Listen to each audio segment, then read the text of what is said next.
Este caso ocurre en Gales en el año 2025. ¿No? Conozcan a Angela Shaylis. Para el otoño de 2025, ella vivía en Prestatyn, que está en el norte de Gales. Era una maestra titulada que trabajaba como auxiliar docente en Real High School. El puesto le quedaba bien. La describían como amable, paciente y muy orientada a la familia. Su vida siempre había girado en torno a criar a sus dos hijos, Ethan y Tristan. A finales de 2025, Ethan se había ido a la universidad, dejando a Angela sola en casa con Tristan. Fue por esa época cuando la dinámica familiar cambió. El comportamiento de Tristán no era precisamente bueno, y la partida de Ethan significaba que Angela tenía que lidiar sola y a diario con Tristán y su comportamiento errático. Esto se volvió aún más difícil en 2025, porque en ese momento ella era físicamente vulnerable. Se había lastimado la rodilla y estaba usando una muleta. No sabemos cómo se lastimó, pero eso afectó lo fácil que le resultaba moverse. Tristán acababa de cumplir 18 años en ese momento. Nació el 13 de octubre de 2007. El panorama público completo de su vida no está claro, pero algunos aspectos son lo suficientemente claros. Le habían diagnosticado autismo y TDAH en la infancia. Durante su crianza, tenía antecedentes de haber sido referido a servicios de salud mental para niños y adolescentes, y a medida que fue creciendo, su comportamiento se volvió cada vez más problemático, y para finales de 2025 su agresividad aumentó. Los vecinos a menudo podían escuchar gritos provenientes de la casa, y eran gritos de Tristán dirigidos a su madre, Ángela. El ambiente en casa se volvió tenso e inestable. Tristán se estaba volviendo más volátil y más resentido. Él culpaba a Ángela de todos sus problemas. Podía ser cualquier problema, grande o pequeño. Él hablaba sobre sentirse abandonado y traicionado. Sin embargo, no sabemos exactamente a qué podría haberse estado refiriendo Tristán. El propio Ethan se había preocupado cada vez más por lo que estaba pasando en casa, especialmente por la seguridad de su madre. Cuando regresó de la universidad durante un descanso, no quería dejarla sola. El 17 de octubre, ella estaba enviando mensajes a una trabajadora social y a sus amigos porque estaba muy preocupada por la salud mental de Tristán. Específicamente, era sobre el hecho de que él tenía un cuchillo y un martillo en su habitación. Al día siguiente, el 18 de octubre, ella escribió una nota en su teléfono. Ella se preguntó si estaría segura en su habitación esa noche, pero para entonces Tristán ya estaba muy avanzado en sus preparativos. Porque acababa de cumplir 18 años, tenía acceso para comprar cosas que antes no podía comprar. Así que empezó a comprar más armas y ropa protectora. Compró un mazo pesado, cuchillos y un hacha. Fue alrededor de este tiempo cuando pasó horas y horas en línea investigando métodos para matar. Buscaba en Google cómo usar las armas que compró de la manera más efectiva. Buscó formas de eliminar sangre y ADN de armas y ropa, lo que lo llevó a hablar con un chatbot de IA llamado DeepSeek, haciéndole exactamente las mismas preguntas. Escribió las preguntas con el ingenioso pretexto de estar escribiendo un libro de terror para evitar levantar alertas del código de conducta. Incluso buscó cómo deshacerse de un cuerpo humano. Alrededor de las 11 de la noche del 23 de octubre de 2025, Tristán, dentro de la casa, se preparó para hacer lo impensable. Tomó su nuevo marro y comenzó a caminar hacia su propia madre. Y lo que siguió se considera uno de los crímenes más perturbadores en la historia reciente del Reino Unido. Tristán golpeó a su propia madre en la cara con el martillo y la estranguló casi hasta matarla. El golpe con el martillo fue tan fuerte que ella sufrió heridas horribles en el rostro. Ahora, si esto no fuera ya lo suficientemente perturbador, en realidad grabó todo esto en una grabadora de voz. Su voz se puede escuchar en una grabación diciendo que él la estaba lastimando. Ella logró mantenerse relativamente tranquila y simplemente le pidió que llamara al 999 y que le consiguiera ayuda. Ella le suplicó que se detuviera, pero en vez de eso, él torturó a su madre. Él controlaba sus movimientos dentro de la casa y se negó a dejarla salir de la habitación. En un momento, Él le ordenó que se acostara y luego le dijo que se pusiera una bolsa en la cabeza para que se asfixiara. Pero luego, en algún momento, antes de las 3:20 de la mañana, él pareció cambiar de actitud. Convenció a Ángela de salir de la casa con él, diciéndole que la llevaría al pueblo para recibir ayuda médica. Ángela pudo haber pensado que Tristán había recapacitado, así que aceptó. Pero antes de que salieran, le hizo ponerse un pasamontañas, presumiblemente para ocultar las horribles heridas en su rostro. Las cámaras de seguridad y la grabación de la cámara del timbre captaron a los dos saliendo juntos de la casa poco después de las 3:20 am. Ángela caminaba con su muleta y Tristán llevaba una mochila. Ángela no sabía qué había dentro, pero estaba a punto de descubrirlo trágicamente. Los dos se dirigieron hacia Coed y Morpha, también conocido como Morpho Nature Park. Para llegar ahí, cruzaron una vía de tren. Tristán le dijo que ese era un atajo para entrar al pueblo. Pero en algún momento, durante esa caminata, Ángela se dio cuenta de que él estaba mintiendo. Ella dijo que no quería entrar a la reserva natural. Ella sabía que a esa hora de la noche era un lugar tranquilo y apartado, y simplemente no sería seguro para ella. Pero para ese momento, ella ya estaba herida, asustada y físicamente limitada. En otras palabras, estaba indefensa. Una vez que los dos entraron a la reserva, él le dijo que se sentara en una banca. Ella gritó y le suplicó que no la lastimara de nuevo. Pero él la ignoró. Su propia madre. Luego tomó el marro de la mochila y se colocó detrás de ella en la banca. Levantó los brazos y la golpeó al menos 4 veces en la parte trasera de la cabeza. Estos golpes causaron lesiones catastróficas y, en última instancia, fatales. El asesinato en sí fue rápido en comparación con las horas de tormento que lo precedieron. Después de que Ángela fue ejecutada por su hijo, él arrastró su cuerpo lejos de la banca y lo llevó entre la maleza. Se decía que estaba a unos 6 metros del sendero más cercano. La dejó ahí como si no significara nada para él y regresó solo a casa. Pero al poco tiempo volvió a salir. Regresó al parque. Ese segundo viaje parece haber sido un intento de ocultar cualquier prueba evidente. Luego volvió a casa una vez más. Allí se metió en Internet y se jactó de lo que había hecho. Dijo en Internet que había tenido el día más loco. También le dijo a su grabadora: «Oh, Dios mío, eso fue aterrador. Fue una locura». Tristán luego usó el teléfono móvil de Ángela para enviar mensajes fingiendo ser ella. Esto incluyó mensajes a Ethan, su hermano muy preocupado. Esto fue en un esfuerzo por tranquilizarlo y crear la impresión de que ella seguía viva y continuaba con su vida normal. Tristán no estaba horrorizado en lo más mínimo por lo que había hecho, no sentía ningún remordimiento.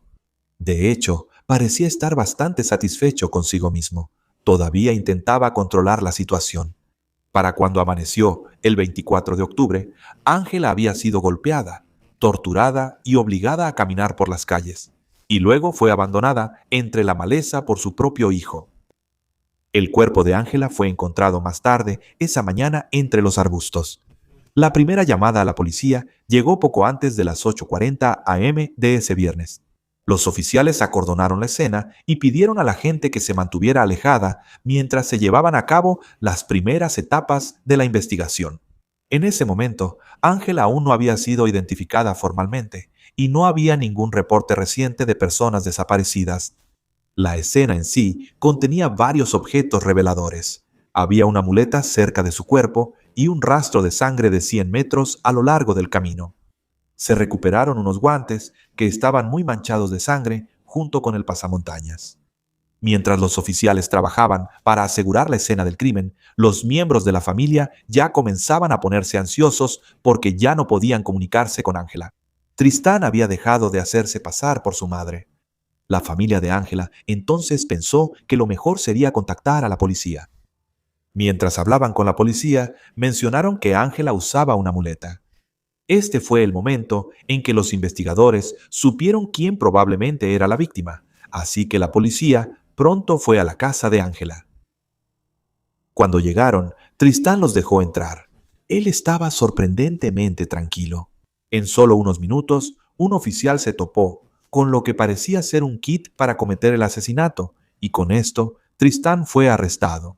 Esa misma noche, la policía dijo que ya no estaban buscando activamente a nadie más en relación con el crimen y que no había evidencia de un riesgo para el público en general. Creían que ya habían atrapado al responsable y no estaban equivocados.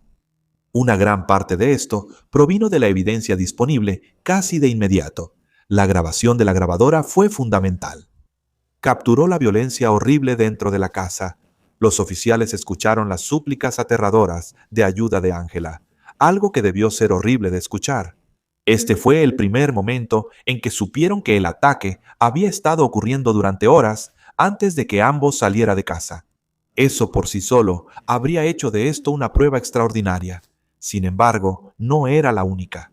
También pronto descubrieron grabaciones de cámaras de seguridad y de timbres con cámara, que rastrearon sus movimientos después de que salieron de la casa. Mostraba que salieron juntos y luego captó a Tristán, quien regresó solo a casa. Cada movimiento que ocurrió esa noche pudo ser reconstruido tanto por el sonido como por la imagen, algo que hace que el caso sea bastante único. Los investigadores luego recuperaron las búsquedas de su computadora portátil junto con otros dispositivos. Estos mostraron su investigación sobre métodos de asesinato, eliminación de sangre y ADN y deshacerse de los cuerpos. La policía también encontró su cuenta de Discord. Publicaba mensajes frecuentes culpando a Ángela por sus supuestos fracasos e infelicidad. También describió que quería matarla. Su excusa y razón era que quería hacerlo por venganza, justicia y represalia. También descubrieron que tenía una fijación con Dexter y psicópata americano. Se veía a sí mismo como estos personajes. Eventualmente encontraron una publicación escalofriante en esta aplicación. Escribió: "Esta noche es la noche". Esto fue escrito el 23 de octubre. Todo esto mostraba intención, planeación y motivo. El conjunto de objetos para el asesinato que encontraron incluía el martillo. La policía también encontró una botella de agua manchada de sangre y el teléfono de Ángela escondido en el fondo de su armario. El teléfono mostró que el encubrimiento comenzó casi de inmediato. El caso en su contra ya era sólido. Después de su arresto, Tristán fue interrogado durante varios días. Durante estas entrevistas, él se limitó a responder sin comentarios. Ya fuera una estrategia legal, un distanciamiento emocional o algo más, eso no retrasó el caso por mucho tiempo porque las pruebas de apoyo eran demasiado contundentes. Una vez acusado, Tristán fue llevado ante los tribunales bastante rápido. Su primera aparición fue el 28 de octubre de 2025, para la audiencia formal de prisión preventiva. En esa primera audiencia, Tristán no se declaró. El caso se aplazó para que se prepararan informes psiquiátricos. Esto incluía una evaluación y un informe para determinar si estaba en condiciones de responder a la acusación. Sin embargo, para el 5 de febrero de 2026, Tristán se declaró culpable del asesinato de su madre. A partir de ese momento, el proceso ya no se trataba de si él lo había hecho o no. Se trataba de la sentencia, de la culpabilidad y, en última instancia, de cuál sería el plazo mínimo antes de que se pudiera considerar la libertad condicional. Los psiquiatras presentaron pruebas al tribunal sobre el autismo de Tristán, TDAH y posibles trastornos de personalidad emergentes. También se informó que su historial incluía discusiones sobre traumas infantiles. Sin embargo, no se conocen todos los detalles al respecto. Incluso con ese informes psiquiátricos en juego, la conclusión fue clara. Estaba en condiciones de responder a la acusación cuando lo hizo, y sabía lo que estaba haciendo en el momento del asesinato. El tribunal determinó que era capaz de ejercer autocontrol. Por lo tanto, defender a Tristán desde el punto de vista de la culpabilidad no era una opción viable. Esto dejó a la defensa en la posición de buscar la mitigación de la sentencia. Su edad importaba, solo tenía 18 años. Sus diagnósticos importaban. También se consideró el tema más amplio del apoyo, o la falta de este. Pero nada de esto desplazó los hechos centrales. Había planeado este asesinato durante semanas. Compró las herramientas para hacerlo, investigó cómo hacerlo y limpió después. Incluso fingió ser su propia madre muerta. Y además de todo esto, lo grabó todo. Debió haber querido reproducirlo para su propio retorcido disfrute. La audiencia de sentencia se llevó a cabo el 25 de marzo de 2026. La familia de Ángela estuvo presente y sus declaraciones le dieron gran parte de la carga emocional a la audiencia. Ethan describió a su madre como la persona más importante en su vida y dijo que todo lo que ella hizo fue amar a Tristán. Sarah Gunther, la hermana de Ángela, la describió no solo como una hermana, sino también como su mejor amiga. Ella habló sobre la ira y el dolor que el asesinato causó a toda la familia, pero también sobre el amor que Ángela les dio a sus dos hijos a lo largo de su vida. Mientras tanto, Tristán mostró poco o ningún remordimiento.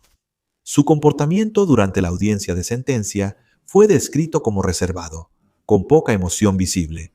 El punto de partida para la sentencia de Tristán fue de 25 años. Sin embargo, esto se incrementó a 27 años debido a los factores agravantes, como el hecho de que toda la secuencia comenzó como un caso prolongado de abuso doméstico en la casa de Ángela. Otro factor fue el hecho de que ella era particularmente vulnerable debido a su lesión en la rodilla y tenía movilidad limitada, pero luego se redujo en una sexta parte por su declaración de culpabilidad, bajando la condena a 22 años y 6 meses, así que fue sentenciado a cadena perpetua con un periodo mínimo de 22 años. Este periodo mínimo expira cuando él cumpla 41 años, pero la liberación no es automática. Dependería de la Junta de Libertad Condicional y si alguna vez fuera liberado, permanecería bajo supervisión por el resto de su vida. Ángela era una madre de 45 años, maestra, colega, hermana y amiga que pasó la última etapa de su vida tratando de ayudar al hijo que terminaría matándola. Incluso tenía tanto miedo que se preguntaba si estaba segura en su propia habitación. ¿Y para qué quería Tristán esa grabación? Da miedo incluso pensarlo. Y lo que da aún más miedo es que si Tristán hubiera cometido el asesinato solo 10 días antes, cuando tenía 17 años, la sentencia habría sido significativamente menor.